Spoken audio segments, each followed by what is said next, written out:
ಎಲ್ಲರಿಗೂ ನಮಸ್ಕಾರ. ಇದು ಸುದ್ದಿ ವಿಶ್ಲೇಷಣೆ. ನಾನು ಶಶಿಧರ್ ಭಟ್. ಎಂದಿರಂತೆ ಇವತ್ತು ಕೂಡ ಹಾಜರಾಗಿದೆ. ನನ್ನ ಈ ಡಿಜಿಟಲ್ ವಾಹಿನಿಯನ್ನು ತಾವು ಲೈಕ್ ಮಾಡಿ, ಸಬ್ಸ್ಕ್ರೈಬ್ ಮಾಡಿ, ಬೆಲ್ ಐಕಾನನ್ನು ಪ್ರೆಸ್ ಮಾಡಿ. ನನ್ನ ಸುದ್ದಿಯ ವಿವರಗಳು ನೋಟಿಫಿಕೇಷನ್ ತಮಗೆ ಬರ್ತಾ ಇರುತ್ತೆ. ಹಾಗೆಯೇ ಸಾಧ್ಯ ಆದರೆ ತಾವು ಸಹಾಯ ಮಾಡಿ. ಸ್ವತಂತ್ರ ಪತ್ರಿಕೋದ್ಯಮಕ್ಕೆ ತಮ್ಮ ಬೆಂಬಲ ಬೇಕೇ ಬೇಕು. ನಾನು ತಮ್ಮ ಬೆಂಬಲದ ಮೂಲಕನೇ ದಿನಕ್ಕೆ ಕನಿಷ್ಠ ಒಂದು ಸುದ್ದಿ ವಿಶ್ಲೇಷಣೆಯನ್ನು ಕೊಡೋದಕ್ಕೆ ಸಾಧ್ಯ ಆಗ್ತಾಯಿದೆ. ಇನ್ನೂ ಹೆಚ್ಚಿನ ಪ್ರಮಾಣದಲ್ಲಿ ಮಾಡಬೇಕು ಅಂತಿದ್ದರೂ ಕೂಡ ಕೆಲವರನ್ನ ನೇಮಿಸಿಕೊಂಡು ಇನ್ನೊಂದು ಅದು ಸದ್ಯದ ಮಟ್ಟಿಗೆ ನನಗೆ ಸಾಧ್ಯ ಆಗ್ತಾ ಇಲ್ಲ. ಇವತ್ತು ನಾನು ಮಾತನಾಡ್ತಾ ಇರೋದು BJPಯ ಟಿಕೆಟ್ ಹಂಚಿಕೆಯ ಕುರಿತು. ನಿನ್ನೆ 189 ಸ್ಥಾನಗಳ ಟಿಕೆಟನ್ನು BJP ಘೋಷಿಸಿತು. ಇದರಲ್ಲಿ ಕೆಲವು ಅಚ್ಚರಿಯೂ ಇತ್ತು, ಕೆಲವೊಂದು ಸ್ಥಾನಗಳಿಗೆ ಅಚ್ಚರಿ ಇರಲಿಲ್ಲ.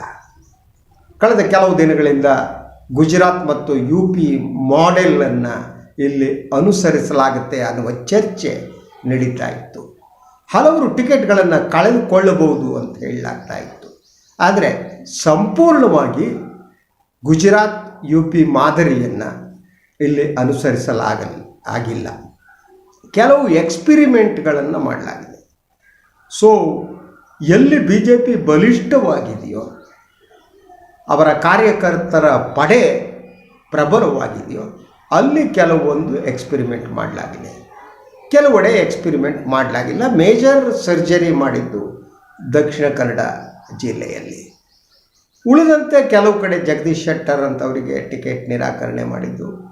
ಹೀಗೆ ಕೆಲವು ಪ್ರಕರಣಗಳನ್ನು ನಾವು ಗಮನಿಸಬಹುದು. ಈ ಟಿಕೆಟ್ ಏನು ನಿನ್ನೆ ಡಿಕ್ಲೇರ್ ಮಾಡಲಾಯಿತು, ಮೊದಲ ಪಟ್ಟಿ ಬತ್ತು 189 ಸ್ಥಾನಗಳಿಗೆ, ಇನ್ನು 35 ಸ್ಥಾನಗಳಿಗೆ ಟಿಕೆಟ್ ಹಂಚಬೇಕಾಗಿದೆ. ಆದರೆ ಇವತ್ತು ಒಂದು ರೀತಿಯಲ್ಲಿ ಬಂಡಾಯದ ದಿನ, ಬಂಡಾಯದ ಪರ್ವ. BJPಯ ಒಳಗಡೆ ಟಿಕೆಟ್ ವಂಚಿತರಾದವರು ಕೆಲವರು ಕಣ್ಣೀರು ಹಾಕಿದರು, ಕೆಲವರು ಅಭಿಮಾನಿಗಳು ಅತ್ತರು, ಹೊರಳಾಡಿದರು, ಕೆಲವರು ಪಕ್ಷಾಂತರ ಮಾಡುವುದಕ್ಕೆ ಸಿದ್ಧರಾದರು, ಕೆಲವರು ಸ್ವತಂತ್ರವಾಗಿ ನಾವು ಸ್ಪರ್ಧೆ ಮಾಡ್ತೀವಿ ಅಂದರು, ತಮ್ಮ ನೋವನ್ನು ತೋರಿಸ್ಕೊಂಡ್ರು, ಹತಾಶೆಯನ್ನು ತೋರಿಸ್ಕೊಂಡ್ರು. ಅಲ್ಲ ರೀ, ರಾಜಕಾರಣ ಅನ್ನೋದು ಯಾರ ಅಪ್ಪನ ಮನೆ ಆಸ್ತಿನ ಸ್ವಾಮಿ? ಅಧಿಕಾರ ಅನ್ನೋದು ಯಾರು ಶಾಶ್ವತನ?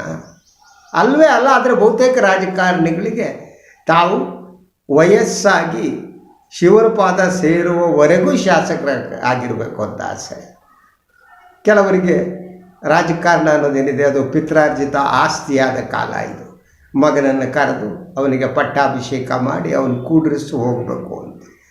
ಮಕ್ಕಳಿಗೆ ಟಿಕೆಟ್ ಸಿಗದಿದ್ದರೂ ದುಃಖ. ಹೀಗೆ ಬೇರೆ ಬೇರೆ ರೀತಿ ದುಃಖದಲ್ಲಿ, ಅಸಹಾಯಕತೆಯಲ್ಲಿ, ನೋವಿನಲ್ಲಿ ಏನು ಭಾಳಷ್ಟು ಶಾಸಕರು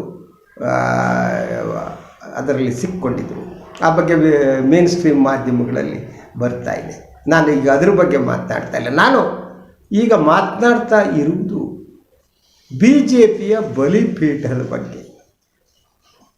ಈ ಬಲಿಪೀಠದಲ್ಲಿ ಹಲವರನ್ನು ಕಳಿಸಿ ಬಲಿ ನೀಡಲಾಗಿದೆ. ರಾಷ್ಟ್ರೀಯ ಮಟ್ಟದಲ್ಲೂ ಕೂಡ 2014ರ ನಂತರ ಅದ್ವಾನಿಯವರನ್ನು, ಮುರಳಿ ಮನೋಹರ್ ಜೋಶಿಯವರನ್ನು, ಉಮಾಭಾರತಿಯವರನ್ನು, ಹೀಗೆ ಒಬ್ಬೊಬ್ಬರನ್ನೇ ಬಲಿಪೀಠಕ್ಕೆ ಕಳಿಸಲಾಗಿತ್ತು. ಅದೇ ರೀತಿ ಗುಜರಾತ್ನಲ್ಲಿ ಕೂಡ ಮಾಜಿ ಮುಖ್ಯಮಂತ್ರಿಗಳನ್ನ, ಮಾಜಿ ಸಚಿವರನ್ನ, ಹಲವರನ್ನು ಬಲಿಪೀಠಕ್ಕೆ ಕಳಿಸು ರಾಜಕಾರಣದಿಂದಲೇ ನಿವೃತ್ತಿ ಪಡೆಯುವಂತೆ ಮಾಡಲಾಯಿತು. ಕರ್ನಾಟಕದಲ್ಲೂ ಕೂಡ ಅಂತಹ ಬಲಿಪೀಠ ಈಗ ಸಿದ್ಧ ಆಗಿದೆ. ಈ ಬಲಿಪೀಠದಲ್ಲಿ ಹಲವರಿದ್ದರೂ ಕೂಡ ನಾನು ಈಗ ಮಾತನಾಡ್ತಾ ಇರೋದು ನನಗೆ ಭಾಳ ಮಹತ್ವದ್ದು ಅನಿಸೋದು ಇಬ್ಬರು ನಾಯಕರ ಬಗ್ಗೆ. ಒಬ್ಬರು ಆರ್ ಅಶೋಕ್ ಅವರು, ಕಂದಾಯ ಸಚಿವರಾಗಿ ಇರುವವರು, BJPಯ ಹಿರಿಯ ನಾಯಕರು. ಅವರು ಇವನ್ DCM ಆಗಿ ಪವರ್ಫುಲ್ ನಾಯಕರಾಗಿದ್ದರು. ಈಗ ಅವರನ್ನು ಒಂದು ಸಿದ್ಧಪಡಿಸಲಾಗಿದೆ. ಇನ್ನೊಬ್ಬರು V ಸೋಮಣ್ಣ ಅವರು. ಇಬ್ಬರನ್ನು ಕೂಡ ಈಗ ಬಲಿಪೀಠದ ಬಳಿಗೆ ತಂದು ನಿಲ್ಲಿಸಲಾಗಿದೆ. ಈ ಬಲಿಪೀಠದಲ್ಲಿ ಇವರನ್ನು ಬಲಿ ಕೊಡಲಾಗುತ್ತಾ? ಇವರು ಬಲಿಯಾಗ್ತಾರ? ಈಗ ಹೇಳುವುದು ಕಷ್ಟ. ಅವರಿಗಿರುವುದು ಎರಡೇ ದಾರಿ. ಒಂದು ಎರಡೂ ಕ್ಷೇತ್ರದಲ್ಲಿ ಗೆದ್ದು ಅವರು ಜೈಂಟ್ ಕಿಲ್ಲರ್ ಅಂತ ಆಗಬೇಕಷ್ಟೆ.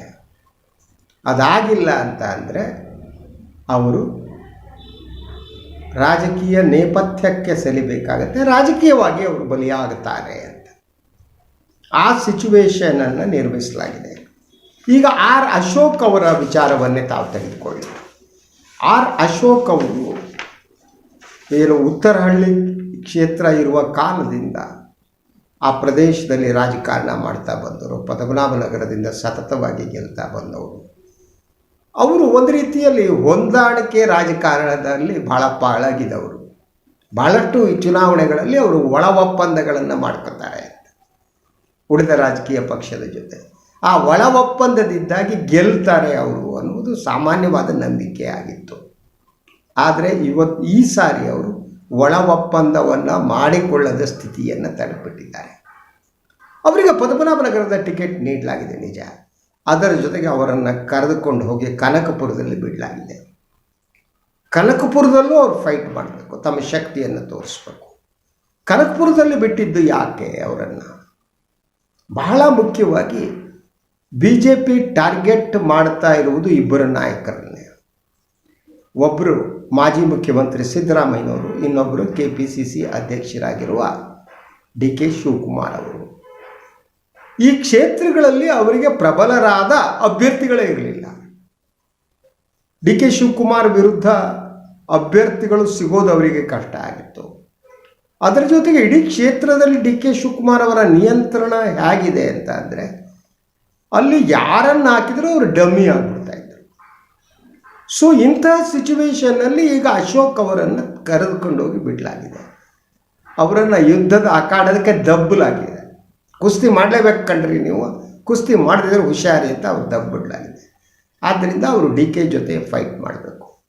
DK ಜೊತೆ ಅವ್ರು ಹೇಗೆ ಫೈಟ್ ಮಾಡ್ತಾರೆ? ಕೇವಲ ಜಾತಿ ಕಾರಣದಿಂದ. ಎಸ್, ಒಕ್ಕಲಿಗರ ಮತ ಏನಿದೆ, ಮತದಾರರ ಸಂಖ್ಯೆ ಕನಕಪುರದಲ್ಲಿ ಜಾಸ್ತಿ ಇದೆ. ಆದರೆ ಕೇವಲ ಜಾತಿ ಕಾರಣಕ್ಕಾಗಿ ಕನಕಪುರದ ಮತದಾರರು ಅವರಿಗೆ ಮತ ಹಾಕ್ಬಿಡ್ತಾರೆ ಅನ್ನೋದನ್ನು ನಾನು ನಂಬಲ್ಲ. ಯಾವುದೇ ಒಬ್ಬ ನಾಯಕ ಹಲವು ವರ್ಷಗಳ ಕಾಲ ಕ್ಷೇತ್ರದಲ್ಲಿ ಅದರ ಪ್ರತಿನಿಧಿಯಾಗಿ ಆಯ್ಕೆ ಆಗ್ತಾ ಇದ್ದರೆ ಅದಕ್ಕೆ ಬೇರೆ ಬೇರೆ ಕಾರಣಗಳಿರ್ತವೆ. ಕಾಸ್ಟ್ ಕಾಂಬಿನೇಷನ್ ಇರುತ್ತೆ, ಒಕ್ಕಲಿಗರ ಜೊತೆಗೆ ಬೇರೆ ಸಮುದಾಯದ ಜನಗಳಿರ್ತಾರೆ. ಸೊ ಈಗ ನೀವು ಅವ್ರನ್ನ ಜಾತಿಯ ಕಾರಣಕ್ಕಾಗಿ ಮಾತ್ರ ಕರೆದುಕೊಂಡು ಹೋಗಿಬಿಟ್ಟಿದ್ದೀರಿ. ಮತ್ತು BJPಯ ಪ್ರಕಾರ ಆರ್ ಅಶೋಕ್ ಪ್ರಬಲ ನಾಯಕರು ಅಂತ. ಆರ್ ಅಶೋಕ್ ಅಷ್ಟು ಪ್ರಬಲ ನಾಯಕರೇ ಆಗಿದ್ದರೆ ಅವರ ಕ್ಷೇತ್ರದಲ್ಲೇ ಅವರು ಪ್ರಬಲರಾಗಿದ್ದು ನಿಜ. ನಾನು ಈ ಮೊದಲು ಹೇಳಿದಂತೆ ಅವರು ಹೊಂದಾಣಿಕೆ ರಾಜಕಾರಣದ ಮೂಲಕ ಅವರು ಪ್ರಬಲರಾಗಿದ್ದವು. ಈಗ ಅವರಿಗೆ ಹೊಂದಾಣಿಕೆ ಅವಕಾಶನೇ ಇಲ್ಲ. ಸೊ ಇಲ್ಲಿ ಅವರು ಬಿಟ್ಟರೆ ಬೇರೆ ಮತಗಳನ್ನು ಹೇಗೆ ಅವರು ಗಳಿಸೋದಕ್ಕೆ ಸಾಧ್ಯ? ಅವರು ಕನಕಪುರದಲ್ಲಿ ಗೆಲ್ಲುವುದಿಲ್ಲ ಅನ್ನುವ ಕಾರಣಕ್ಕಾಗಿ ಅವರ ಕ್ಷೇತ್ರ ಪದ್ಮನಾಭನಗರವನ್ನು ಸೀಟ್ ಕೊಡಲಾಗಿದ್ದಾರೆ. 2 ಸೀಟ್ ಕೊಡೋದ್ರ ಬಗ್ಗೆ ನನಗೆ ನನ್ನದೇ ಆದ ಅಭಿಪ್ರಾಯ ಇದೆ. ಯಾವುದೇ ಒಬ್ಬ ಶಾಸಕ, ಅವರು ಅಶೋಕ್ ಇರಲಿ, ಇವನ್ ಸಿದ್ದರಾಮಯ್ಯನೂ ಇರಲಿ, 2 ಕ್ಷೇತ್ರದಲ್ಲಿ ಸ್ಪರ್ಧಿಸೋದನ್ನು ನಾನು ಒಪ್ಪಲ್ಲ. ಅದು ಬೇರೆ ವಿಚಾರ, ಅದು ಇನ್ನೊಂದು ಸಲ ಮಾತಾಡ್ತೀನಿ ನಾನು. ಸೊ ಈಗ ಆಗುವುದೇನು ಹಾಗಾದರೆ? ಆರ್ ಅಶೋಕ್ ಅವರು ಎಲ್ಲಿ ಕಾನ್ಸಂಟ್ರೇಟ್ ಮಾಡ್ತಾರೆ? ಪದ್ಮನಾಭನಗರಕ್ಕೆ ಮಾಡ್ತಾರೋ ಅಥವಾ ಕನಕಪುರದಲ್ಲಿ ಮಾಡ್ತಾರೋ? ಪದ್ಮನಾಭನಗರದಲ್ಲೂ ಕೂಡ ಈಗ ಕಾಂಗ್ರೆಸ್ ಬೇರೆ ಬೇರೆ ಸ್ಟ್ರಾಟಜಿಗಳನ್ನು ವರ್ಕೌಟ್ ಮಾಡ್ತಿದೆ ಅವ್ರನ್ನ ಸೋಲಿಸೋದಕ್ಕೆ. ಅದೇನಾದರೂ ವರ್ಕೌಟ್ ಆದರೆ, NT ಇನ್ಕಂಬನ್ಸಿ ವರ್ಕೌಟ್ ಆದರೆ ಅಶೋಕ್ 2 ಕ್ಷೇತ್ರದಿಂದ ಬೀಳುವ ಚಾನ್ಸಸ್ ಇದೆ. ಇದರಲ್ಲಿ ನಿಮಗೆ ಕನಕಪುರದಲ್ಲೇ ಅವರು ಗೆಲ್ಲುವ ಚಾನ್ಸಸ್ 5 to 10% ಇರ್ಬೋದು. ಅದಿಲ್ವೇ ಇಲ್ಲ. ನೀವು DK ಅವರು ಗೆಲ್ಲುವ ಪರ್ಸೆಂಟೇಜ್ ಏನಿದೆ ಅದು ಮೋರ್ ದೆನ್ 85 to 90%. ಇನ್ನು ಪದ್ಮನಾಭನಗರದಲ್ಲಿ 50-50 ಚಾನ್ಸ್ ಇತ್ತೇನೋ. ಆದರೆ ಈಗ ಈ ಬದಲಾದ ಸನ್ನಿವೇಶದಲ್ಲಿ ಅವರು ಕಾನ್ಸಂಟ್ರೇಟ್ ಮಾಡೋಕ್ಕೆ ಸಾಧ್ಯ ಆಗದಿದ್ದರೆ 2 ಕ್ಷೇತ್ರದಲ್ಲಿ ಹೊಡೆಸ್ಕೊಂಡು ಹೋಗ್ತಾರೆ. BJP ಒಳಗಿನವರ ಕೆಲವರ ಆಸೆ ಏನಿದೆ, ಅಶೋಕ್ ಅವರನ್ನು ಬಲಿ ಕೊಡಬೇಕು ಅನ್ನೋದು, ಆ ಕಾರ್ಯ ಪೂರ್ಣವಾಗುತ್ತೆ. ಅವರು ಬಲಿಯಾಗ್ತಾರೆ. ಇನ್ನೊಬ್ಬರು ವಿ ಸೋಮಣ್ಣ ಬೆಂಗಳೂರಿನಲ್ಲಿ ಕಾರ್ಪೊರೇಟಾಗಿ ಕೆಲಸ ಮಾಡಿದವರು, ವಿಜಯನಗರ ಏರಿಯಾದಲ್ಲಿ ಕೆಲಸ ಮಾಡ್ತಾ ಬಂದವರು, ವಿಜಯನಗರಕ್ಕೆ ಬೆಂಗಳೂರಿಗೆ ಅವರು ಸೀಮಿತರಾಗಿದ್ದವರು. ಸೊ ಅವರು ಮೊದಲ ಬಾರಿಗೆ ಬೆಂಗಳೂರಿಂದ ಹೊರಗಡೆ ಸ್ಪರ್ಧಿಸೋಕೆ ಹೋಗ್ತಿದ್ದಾರೆ. ಅವರನ್ನು ಹೊರಗಡೆ ಕಳಿಸುವುದಕ್ಕೆ ಕಾರಣಗಳೇನು? ಒಂದು, ಅವರು ಮೈಸೂರು ಜಿಲ್ಲೆಯ ಉಸ್ತುವಾರಿ ಆಗಿದ್ದರು ಅನ್ನೋದು ಒಂದು. ಎರಡಕ್ಕಿಂತ ಅವರು ಪವರ್ಫುಲ್ ಲಿಂಗಾಯತ ನಾಯಕರು, ಲಿಂಗಾಯತ ಸ್ವಾಮಿಗಳು ಅವರ ಜೊತೆಗಿದ್ದಾರೆ, ಆದ್ದರಿಂದ ಓಟ್ ಬರಬಹುದು ಅಂತ. ಈ ಸ್ವಾಮೀಜಿಗಳ ಓಟನ್ನು ನಂಬಿಕೊಂಡು, ಜಾತಿಯ ಓಟನ್ನು ನಂಬಿಕೊಂಡು ಯಾರೂ ಕೂಡ ಚುನಾವಣಾ ರಾಜಕಾರಣದಲ್ಲಿ ಗೆಲ್ಲೋದಷ್ಟು ಸುಲಭ ಅಲ್ಲ. ನೀವು ಸಂಪೂರ್ಣವಾಗಿ ಒಬ್ಬ ಜಾತಿಯ ನಾಯಕರಾದರೆ ಉಳಿದ ಜಾತಿಯವರು ನಿಮ್ಮನ್ನು ವಿರೋಧ ಮಾಡೋದಕ್ಕೆ ಪ್ರಾರಂಭ ಮಾಡ್ತಾರೆ. You will be in great trouble. ಈಗ 2 ಕ್ಷೇತ್ರಗಳಿಗೆ ಅವರನ್ನು ಕೊಡಲಾಗಿದೆ. ವರುಣಾ ವಿರುದ್ಧ. ವರುಣಾದಲ್ಲಿ ಸ್ಪರ್ಧಿಸೋದಕ್ಕೆ ಅವ್ರಿಗೆ ಇಷ್ಟನೇ ಇರಲಿಲ್ಲ. ನಾನು ಯಾವ ಕಾರಣಕ್ಕೂ ಸಿದ್ದರಾಮಯ್ಯನವರ ವಿರುದ್ಧ ನಿಲ್ಲಾರೆ ಅಂತ ಸೋಮಣ್ಣ ಹೇಳಿದರು. ಆದರೆ ಪಕ್ಷದ ವರಿಷ್ಠರು ಬಿಡದೆ ಅವರನ್ನು ಕೂಡ ಚುನಾವಣಾ ಅಖಾಡಕ್ಕೆ ತಳ್ಳಲಾಗಿದೆ.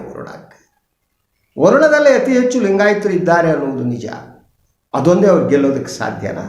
ಅಥವಾ ಇನ್ನೇನೋ ಮಾಡಿ ಯಾವುದೋ ಜಾತಿಯ ಓಟ್ ತಗೊಂಡು JDS ಅಭ್ಯರ್ಥಿ ಗೆಲ್ಲಿ ಅನ್ನುವ ಆಸೆ ಇರಬಹುದಾ? ಗೊತ್ತಿಲ್ಲ.